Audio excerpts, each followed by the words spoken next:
Mga kababayan, ngayong araw po ng Lunes, October 6 na po 2025. Aalamin po natin ang direksyon ng dalawang bagyo na parehas pong nasa labas ng ating Philippine Area of Responsibility. May isa pa pong low pressure area sa may bandang silangan ng ating bansa. Ang ating i-check at i-monitor natin kung may chance ang maging bagyo din at yung mga banta ng papasok ng sama ng panahon sa loob po ng ating Philippine Area of Responsibility. Bago ho natin ipagpatuloy yan, huwag niyo hong kakalimutan muna na i-like yung ating update, yung video natin para ho tumaas yung engagement natin at makaabot sa mga kababayan natin sa Luzon, Visayas at Mindanao ang update sa lagay ng ating panahon. So tara ho, tingnan natin yung pinaka-latest na track natin. Sa tinatawag po natin na live weather radar, kung makikita nyo, meron tayong dalawang bagyo dito na mino-monitor. Ito hong dating bagyong Paulo, ayan ho, nakikita nyo mabuti. At ito hong panibagong bagyo na nasa labas ho ng ating Philippine Area of Responsibility. Ngayon, tututukan po natin yung direksyon ng panibagong bagyo. Ito po, no? So ito ngayon ay nasa tinatawag natin na tropical storm category at sa mga susunod po na mga oras, posible po itong mas lumakas pa into typhoon category. So magiging dalawang typhoon po ang ating nasa labas ng Philippine Area of Responsibility. Etong dating bagyong Paulo, actually dapat hindi na natin to i-check pero hinihigop po kasi niya yung habagat or southwest monsoon sa kanlurang bahagi ng ating bansa. So mas maganda na rin na nalalaman ng mga kababayan natin yung epekto nito ito po sa habagat or southwest monsoon. So tara i-check natin itong panibagong bagyo. Sa ngayon po, ito yung malayo sa ating Philippine Area of Responsibility at malas malayo po no, sa ating kalupano sa Philippine landmass. So meron po itong lokasyon ngayon na 2,155 kilometers east of northeast of extreme northern Luzon.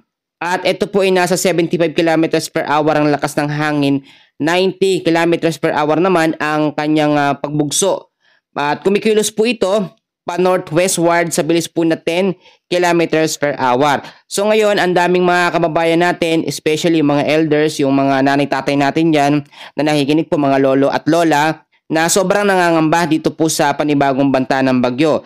Ay papaliwanag ko lang sa inyo na kapag ito ay naging bagyo sa loob ng ating par, tatawagin ho yung bagyong Kedan, no? Bali, pangalawang bagyo ngayong Oktubre. Sa direksyon po na makikita natin ngayon, kung makikita nyo yung tinatawag natin na area of probability, yung parang apa na yan, yan ho yung pinakadadaanan niya, yung magiging direksyon niya. Wala ho siyang direktang epekto sa anumang bahagi ng ating bansa at yung kanyang direksyon po ay papunta sa bansang Japan. Pero yung pinapangambahan nga po ng mga kababayan natin at yung pangalawang senaryo ay yung sumabay yung kanyang direksyon dito po sa high pressure pababa. Ito, kung nakikita nyo po yung high pressure na yan, ito po, no, yung hangin na yan, papunta po dito sa may bandang Eastern Visayas o sa silangang bahagi ng ating bansa. Posible na itong direksyon na yan ay mag-recurve, no, pababaho dahil sa high pressure.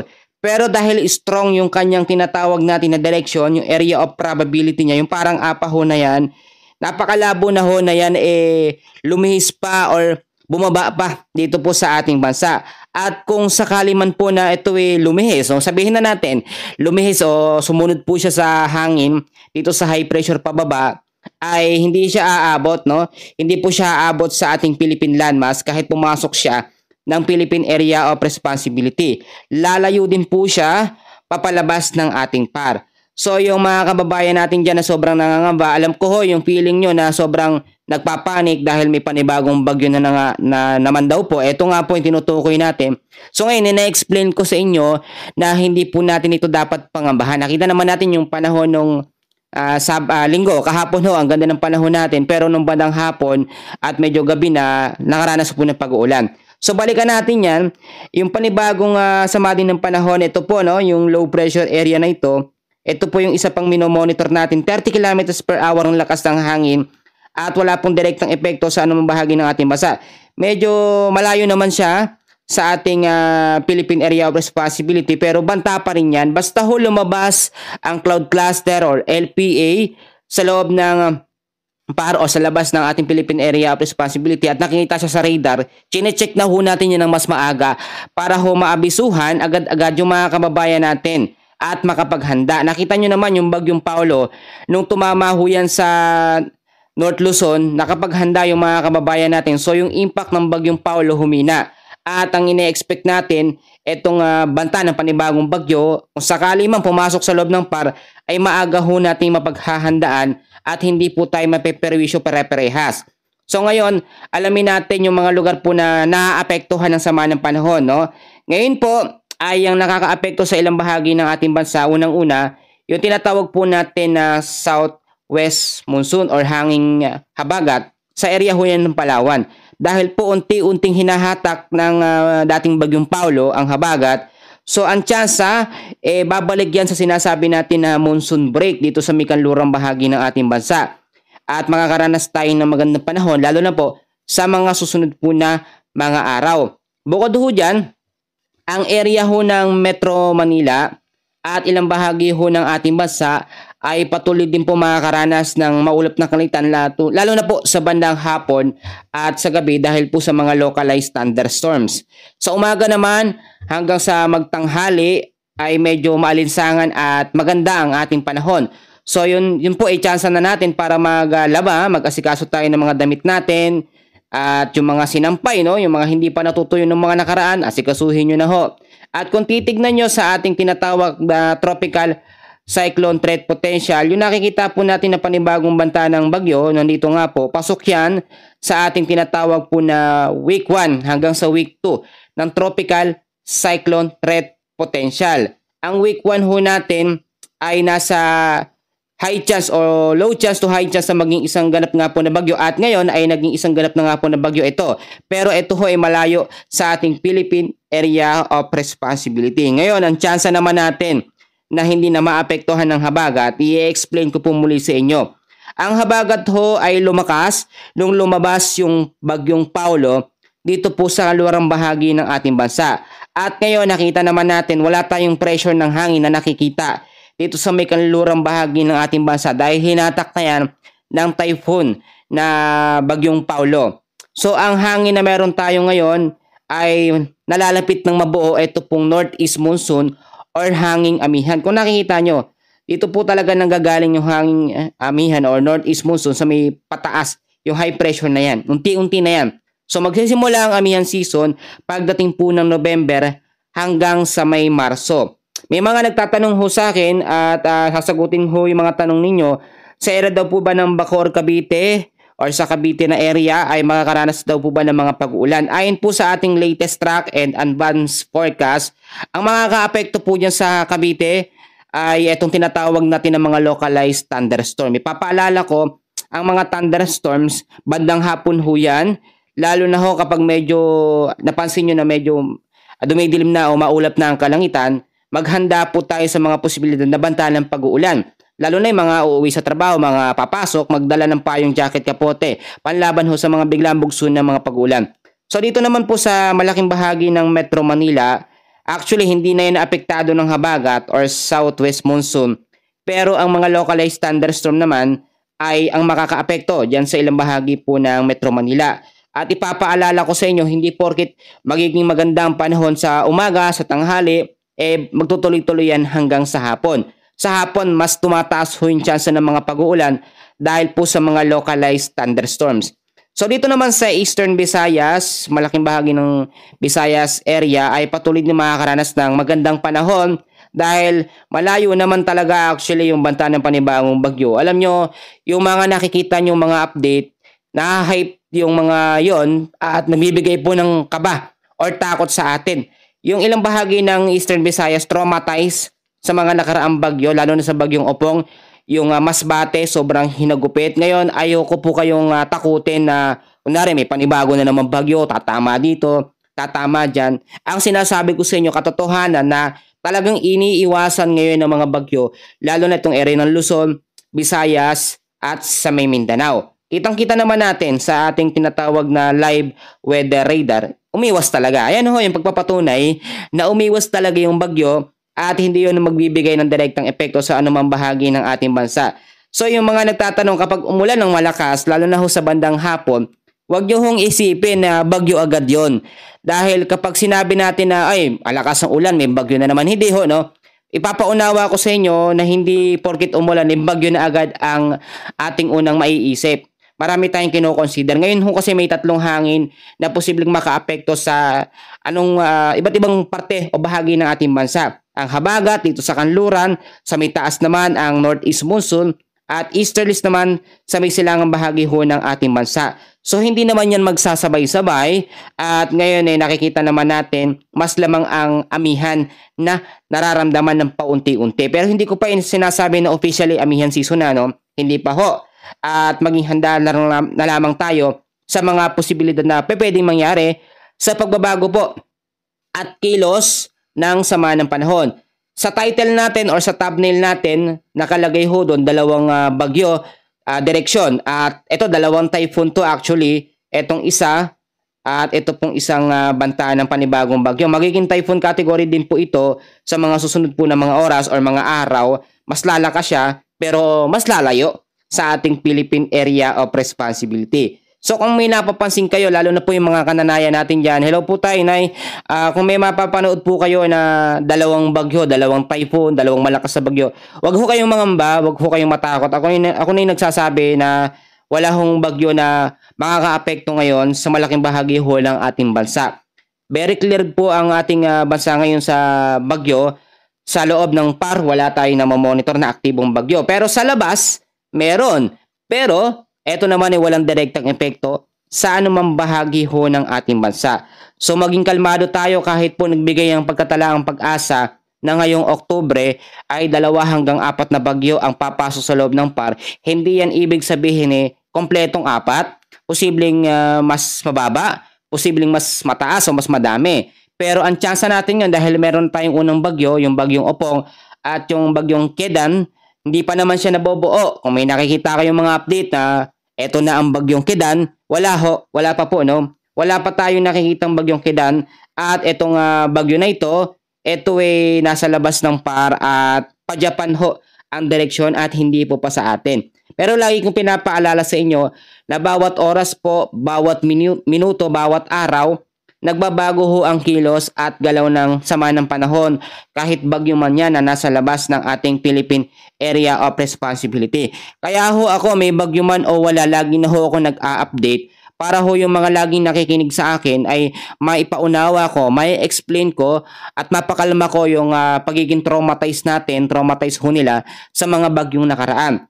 So ganun pa man, wala mang bagyong aktibo sa loob ng PAR, unang-una lagi kong pinapaalala na lagi ho kayong maging updated sa lagay ng ating panahon. Sa mga ina-update ko po, pwede nyo hong i-share sa mga kaibigan ho ninyo, sa mga kilala ninyo, para mas maunawaan nila. Kasi ang ginagawa ko ho dito, hinihimay-himay ko po talaga yung mga detalye ng mga lugar na maapektuhan. Tulad ngayon, wala naman tayong bagyo, pero may mga pag-uulan bandang hapon at sa gabi dahil sa mga thunderstorms. So Luzon, Visayas at Mindanao hindi po ligtas sa mga thunderstorm. Pero yun naman ay kung sakaling umulan, pinakamatagal na ho 1 oras. So dapat malinaw ho sa atin yan. Yung pangalawa, lagi kong sinasabi na lumikas or yung mga nakatira malapit sa paanan ng bundok, malapit po sa mga baybayin, sa mga ilog, kapag merong banta ng mga thunderstorms o bagyo, lumikas na ho tayo at gumawa tayo ng paraan na yung bahay natin ay mas mapapatibay natin. Yung mga light material sa mga bahay, alam ko ho, kung wala naman tayong budget, pwede naman natin talian muna ng alambre o yung magiging mas matibay ba. Pero sa ngayon, hindi ko sinasabi na wag niyong gawin kasi wala namang bagyo.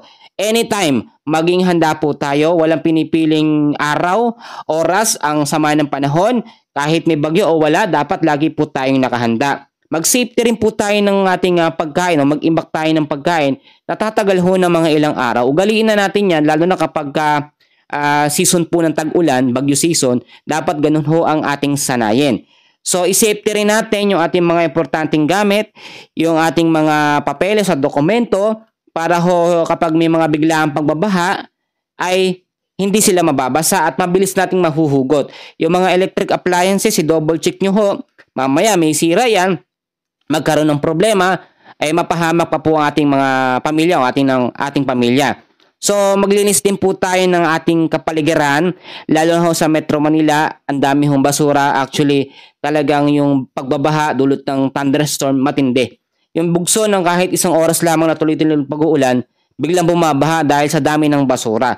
So kung tayo po ay maging responsableng mamamayan at ng ating bansa, ng ating lugar, hindi po tayo makakaranas ng biglaan pagbabaha. Kung bumahaman, kahit malinis ang ating lugar, mabilis na manghuhupa.